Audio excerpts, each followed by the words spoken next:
Hi everyone. Today we're going to talk about the fourth episode of The Ones Who Live, entitled What We. This episode has been hyped up for weeks. I've been hearing only great things about it, and that is one of the best episodes in Walking Dead's history. And when I hear hype like that, I always take it with a degree of salt. But after watching it, I can say this is definitely one of my favorite episodes of all Walking Dead history. It's a bottle episode, which I love bottle episodes, especially when they have to deal with my two favorite characters of all time. It was amazing, and I can't wait to talk to you guys about it, and I'm curious to see if you took the same things I took away from it. So let's get into things. Ultimately, in this episode, and this entire series thus far, we see Rick is afraid. Rick is afraid, and that's what's driving him to act the way he's acting. He's afraid for the safety of his family, Michonne in particular right now. So again, last week we saw Pearl try to kill her 2 times. Jadis is threatening to kill everyone in Alexandria if the two of them decide to leave. Beale has Michonne in his sights, and Michonne did a lot of things to just draw more attention to herself last week, and Rick was really frustrated with that. And so that's why he's acting this way, just so fearful of everything. He's fearful for Michonne's existence, really. And as terrible as I found Rick to be this episode, once again, I do understand it. I do understand it. The fear is just so entrenched in him that it just manifests in basically every action he takes. In this episode, I do appreciate the fact that Rick is being more communicative, right? Because I said last week that he wasn't sharing enough information with Michonne. This week, the way he's talking so freely, it's almost as if he's sharing too much. It could be argued. So I would say he's been very callous with his words and his timing of things. And I was trying to be cute and think of a theme, and I thought of his callous words reflect his calloused soul, right? His soul has been hardened, as he explains later on. And Michonne mentioned at some point that, the man that she knew would never talk to her that way. And I feel that way too. He was just so frank and matter of fact and kind of cold with some of his responses. When Michonne says, he should write a piece of poetry to his children explaining why he sent their mother away. And then Rick picks up that she said children. And then she lets out, you have a son, he's almost 8 years old. Rick's reaction was not what I expected it to be. It was almost as if it was a non-reaction, right? Because he just asked about the PRB. And then Michonne blows up saying, I just told you have a son and this is all you have to say. And then they get into that huge argument, which I can completely understand. And I saw a lot of people saying, if Michonne told Rick that he had a son, that will galvanize him and want him to escape the CRM. And I actually never really thought that. I thought that he would want to leave on his own for his own personal reasons, right? And eventually, he does. But yeah, learning about the kid didn't really have much of an impact on him at all. And it was quite disappointing, actually. I felt really bad for Michonne in that instance. The next morning, when Michonne says to Rick, so you're going to stay with the CRM to potentially change it from the inside, maybe, and, not come home with her and be with their children.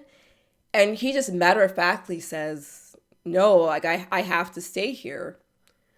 Which, it just seems so incongruent with Rick. Obviously, we know that he's been through a lot of things, but it was just really kind of a gut punch to hear him say it like that and just kind of flip off his family so easily.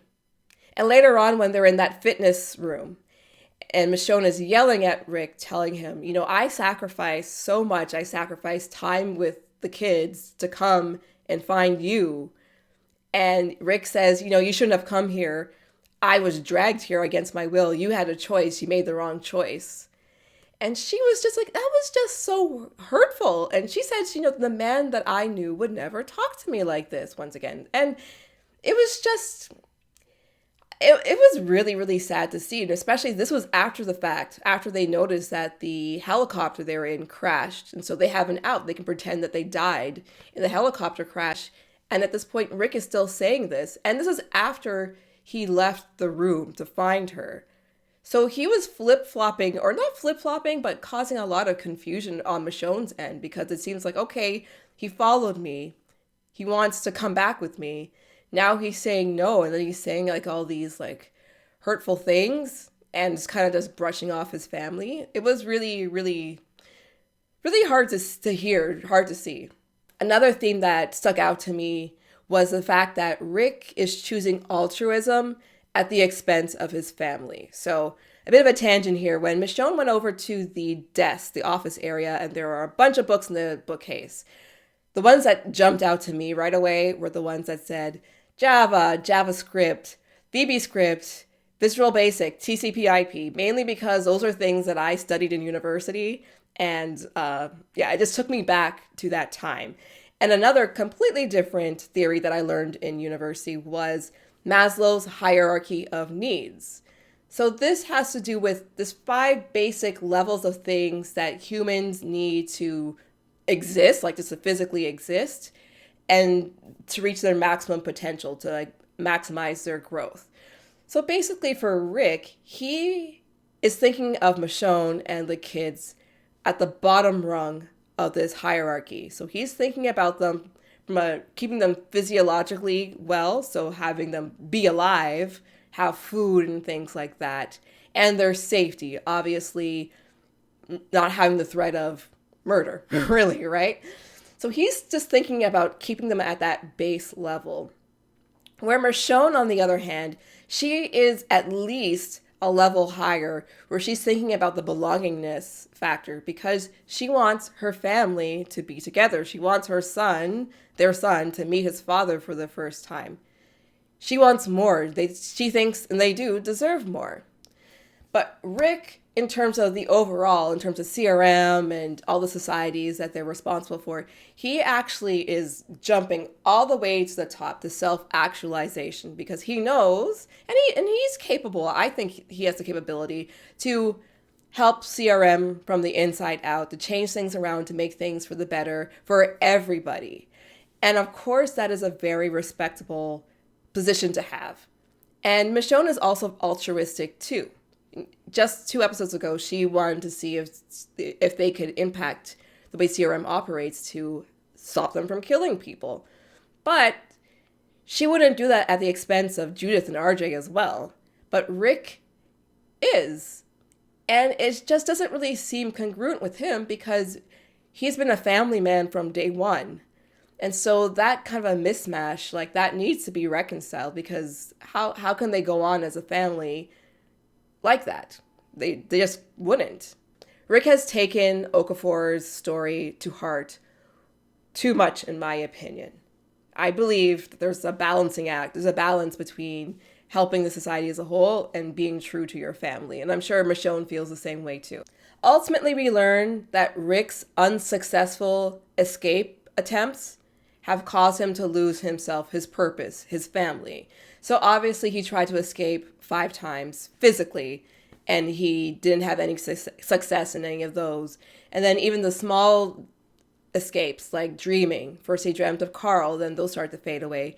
Then he dreamt of Michonne, and those started to fade away too. And so he had nothing. Rick had nothing left at this point, right? He was numb inside. And so he learned to live feeling dead.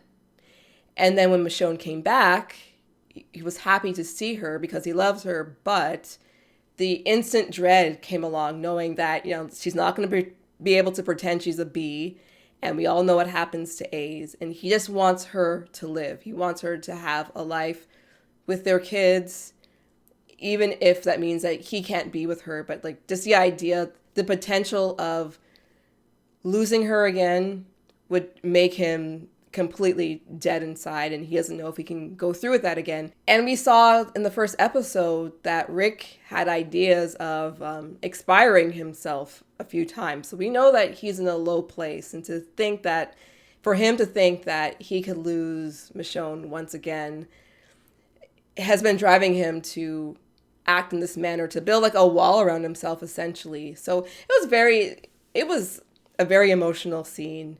And him just coming undone and explaining all these different things. It was great that he did that. But yeah, it's a lot. It's a huge burden that he's had, and a terrible experience he's had over the past 6 years, 7 years. Now moving on to Michonne, I am so glad that she just let everything out. She told Rick everything that she was feeling to let him know exactly how he was impacting her and their kids. Clearly, Rick has pushed aside the foursome nature the two of them can be. Like even Jadis mentions, yeah, the two of them together can work well. And of course they can. And to think that he has so much fear, as Michonne mentioned, like you are refusing to come back home to meet your son because you're too afraid, really? Like that's good enough for you, Rick? And I'm so glad she told him that. Throughout the entire time, I feel as though Michonne was being pretty patient with Rick. Obviously, she lost her temper. They both lost their temper several times in this episode. But yeah, there was a lot on the table. That scene in the loft where Michonne had enough and she said, you know what, I'm leaving. I sacrificed my health, a year away from my children to come and find you. I pled with you. I tried. You're not coming. You know, that's your decision. I'm going to go. And when she walked out the hallway and then she stopped to see if he'd come after her and then she started to cry. It was just so soul crushing. For her to realize that he's willing to give up everything they had for a bunch of maybes and could-haves and possiblies, like in terms of the impact on Alexandria, beyond frustrating. When she said, you don't know a goddamn thing anymore, yes, that's how I'm feeling. And again, I understand where Rick's coming from, but really, seriously, come on. I think the real turning point in this episode was when they left the fitness center and had to fight through the zombies in the hallway. And then the Phantom of the Opera incident happens, i.e. the chandelier falls from the ceiling and it is keeping Michonne stuck in her place. And it was very telling that Michonne told Rick, you can leave me, you go on. And he said, of course, he's not going to leave her there. He would never leave her there. And then at the end, when they get out, she thanks him. And he says, you never have to thank me for anything. Like, obviously, they save each other. Daryl, Carol, Maggie, whoever, they all save each other all the time. It's not a matter of having to thank people for things. That's just how they operate, let alone Rick to Michonne, of course. But that really shows where her mind is because she feels as though she doesn't know him anymore because he's been acting so weird lately. When they return back to the loft, I feel this is the most connected that they are, like no pun intended, obviously. But yeah, they approach each other very tentatively, like their adrenaline's high from the ordeal with the walkers just then. They start to like make out and then they go and they have sex later on, right? Which is like the third sex scene of all of Walking Dead that I can recall. You let me know if there are other ones. I can't think of any. And it was a very intimate, like, love scene, right? Because you can see like the expression in their eyes the entire time. You could tell that they are really love each other and they're like forgiving of each other. And there's one point where Rick kind of stops, and I don't think it's the reason why most people probably think it is, but it seemed as though he was having a panic attack, right? And there were a couple of times throughout the episodes where he looked like he was having one. The first time I noticed was when he saw the X scar on her back for the first time. And then the other time was moments before he opened the door to walk out to go chase after her. But I thought it was really sweet when she just put his hand over like her chest, like to feel like her heartbeat, to let him know like, this is for real. This isn't a dream. Like, we're really here together. Like, let's enjoy each other. And not to like, I want to keep things PG around here. But when Rick turned things around, it was almost as though it was a symbol of his newfound strength. And so I thought that was really tastefully done. That long scene when they're talking in the bed, I describe as the watershed moment of the episode. There are a lot of different things that were discussed. So finally, it was great that Rick asked something about his new son. It was a bit late, but whatever, I'll take it.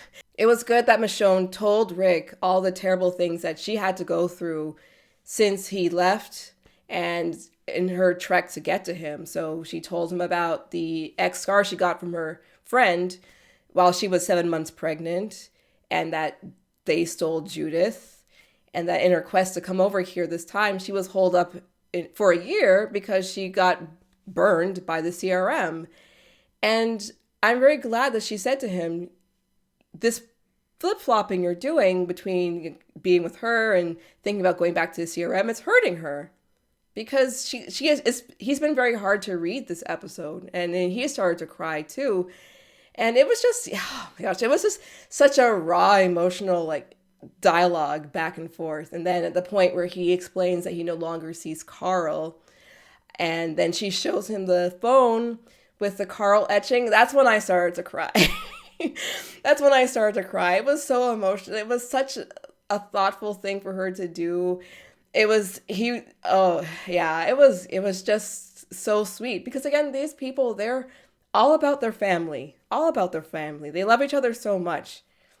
Oh, anyway, it was just so great to finally see Rick break out of his indoctrination. Like he got deprogrammed by her and he realized like, no, like he needs to be there with her and with their kids. Like that's the most important thing. It was just such a well done scene. It was just so like Denai and Andy's acting was just top notch. It was so good. It was just so effective. It was just really good. And then at the end, we see them leaving in the hallway and they're killing all the walkers so expertly. It's like Mr. and Mrs. Badass. They're back together. It was so great. I was so happy to see them. And luckily they found a car that was a hybrid. So they've got the ethanol, they've got the battery power that will get them to Virginia to see their kids, even though their kids aren't in Virginia right now, but they'll get them back further east so they can go home to their kids. And it was such a nice ending. There was no cliffhanger this time, unlike the other ones, because it was just, it was a much slower episode than the other ones. My overall opinions on the episode, I thought it was amazing. It lived up to the hype. I really appreciate a good bottle episode, and Rick and Michonne together, my favorite characters. Obviously, it's going to be gold. A lot of things were said in this episode that need to be said. It was getting a little frustrating about the lack of communication beforehand, so I'm really glad that everything got hashed out.